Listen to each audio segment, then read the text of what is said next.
শাকের মাছি ত্যাগ করছি বস, এখন তোমার পাছার মধ্যে কলার গাছ ঢুকিয়ে দিব।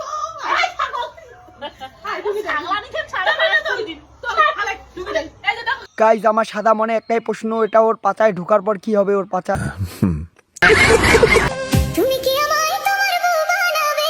তোমাকে বউ বানালে পাড়ার ছেলের হাতে রাস্তায় আমাকে কেলানি খেতে হবে। Hello everyone, good morning. সকাল থেকে এত পরিমাণে আমি কাজে ব্যস্ত আছি, যার জন্য তোমাদের সাথে কোনো রকম ভিডিও কিছু শেয়ার করতে পারছি না। রান্না করতে করতে অবস্থা দেখো। বলছি যে বৌদি, যে কোনো একটা ডিসাইড করো, সোশ্যাল মিডিয়ায় রান্নার ভিডিও দিবে না পোদ নাচানো ভিডিও দিবে? না, বৌদি পোদেই নাচাবে। মামুনি ভিডিও শুট করার জন্য তার দাদুর বিচি নিয়ে চলে আসছে। এটা হচ্ছে বিসি।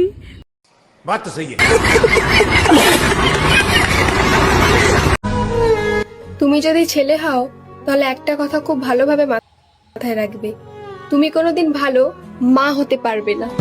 মা হতে গেলে এখন তোমার কাছে ওই লাংলিং এর জায়গাটা একটু ধার নিতে হবে।